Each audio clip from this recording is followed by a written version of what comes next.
Antes de comenzar, un enorme agradecimiento a los dragones del vacío y señores del Imperio Infinito.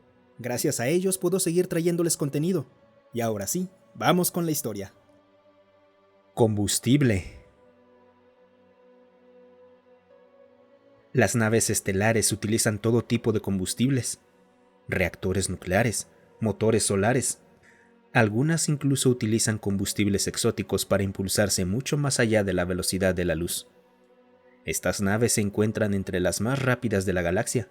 El único problema era que los motores de materia exótica eran enormes y solo pueden instalarse en las naves más grandes y resistentes. Eso fue así hasta que llegaron los humanos y nos mostraron sus motores estelares. El motor de neutrones. Este motor era pequeño, compacto y tan rápido como cualquiera de los motores de materia exótica. Toda la galaxia quedó conmocionada. ¿Cómo podía existir un motor semejante? ¿Por qué nadie había encontrado este combustible antes? Los humanos incluso mencionaron que cualquier sistema estelar sería capaz de producirlo. También se ofrecieron a mostrarnos el proceso de extracción de dicho complejo. No requeriría recursos únicos y, por lo tanto, podría establecerse incluso en los sistemas estelares agotados. Qué equivocados estábamos.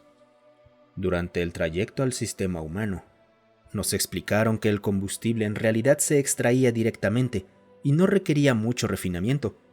Sin embargo, debido a los intensos campos magnéticos inducidos por el combustible, era imposible utilizar drones para obtenerlo. Eso significaba que tenían que utilizar a otros humanos para pilotar naves que extraían el combustible. A medida que continuaban las explicaciones, nuestra confusión aumentaba.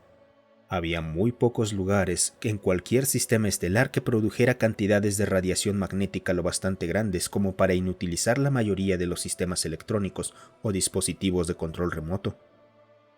Cuando preguntamos por qué no utilizaban cables físicos, explicaron que la mayoría de las sustancias eran demasiado frágiles para soportar las condiciones de la zona minera y que solo algunos metales especialmente forjados tendrían alguna posibilidad de sobrevivir. Incluso esos no durarían más de unas pocas docenas de viajes mineros, por lo que hasta las naves más resistentes necesitaban reemplazar su blindaje cada 12 viajes para asegurarse de que no hubiera ningún riesgo para quienes lo pilotaban. Cuando entramos en el sistema, esperábamos ver algún tipo de carguero gigantesco o algún motor planetario que extrajera recursos de asteroides o planetas. ¡Qué equivocados estábamos! Alrededor de la estrella del sistema había un anillo titánico de metal. Estábamos confundidos. ¿Por qué alguien construiría una refinería de combustible alrededor de una estrella? Sin duda, hacer algo así era buscarse problemas.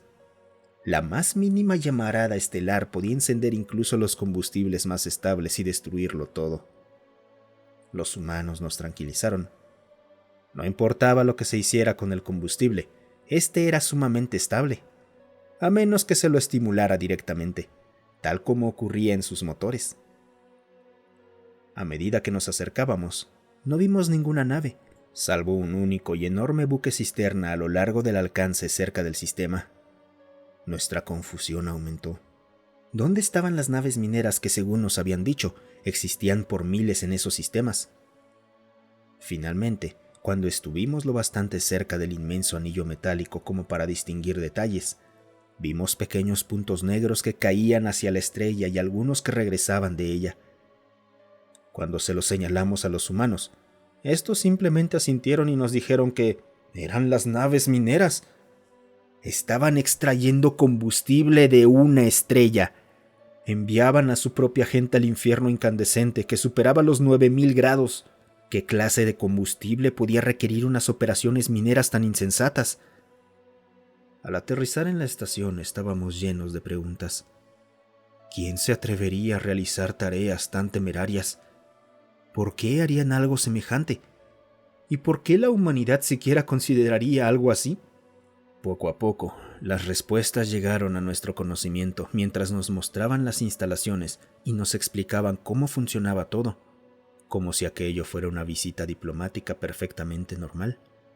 No una especie de operación minera suicida y demencial que arrojaba a su propia gente dentro de una estrella. Las personas que se encargaban de extraer el núcleo de la estrella, sí, el núcleo, no se limitaban a rozar la superficie, como algunos de nosotros habíamos supuesto. Se sumergían hasta el mismísimo núcleo de aquella esfera de furia nuclear que constituía su proyecto minero. Aquellas personas estaban completamente locas. Eran voluntarios y recibían un sueldo por realizar el trabajo. Lo consideraban una especie de gran deber, ya que toda la humanidad dependía de ellos. Algunos incluso decían con orgullo que sus padres habían hecho lo mismo antes que ellos, y los padres de sus padres. Estos mineros estelares estaban muy bronceados y tenían una excelente condición física. Además, todos parecían tener un temperamento inusual, como si nada pudiera afectarles. Aunque después de sumergirse una y otra vez en el núcleo de una estrella, probablemente habían visto cosas que ningún otro ser vivo podría describir. Todos los enviados del consejo quedaron sumidos en el caos al ver que semejante acto suicida era tratado como un honor. Los humanos debían de estar locos o ser algún tipo de especie hipermilitarizada. Una vez más, no podíamos estar más equivocados. Los humanos incluso se ofrecieron a compartir con nosotros el proceso de extracción. ¿Pero qué haríamos nosotros con él? Incluso entre los más valientes de nuestras especies, ¿quién estaría dispuesto a sumergirse hasta el corazón de una estrella? Pasamos unos cuantos días más a bordo del anillo de refinamiento y aprendimos un poco sobre cómo procesaba la humanidad semejante combustible y cómo lo habían descubierto. Todo estaba teñido de lo que suponíamos era una locura innata propia de la humanidad. Nada de lo que hacían parecía sensato, y todo estaba tan lleno de riesgos que cualquier especie cuerda habría salido corriendo a gritos con solo escuchar la idea. Incluso nos entregaron pequeños estuches que contenían muestras del combustible para que pudiéramos investigarlas y experimentar con ellas.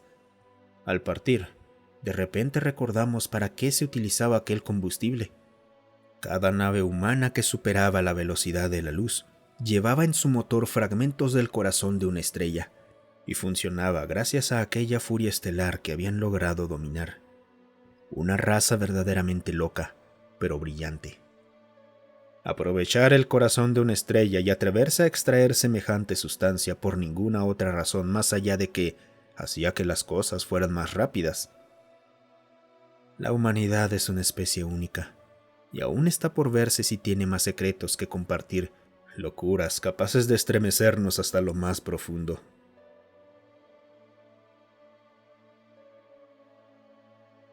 Muchas gracias por escuchar.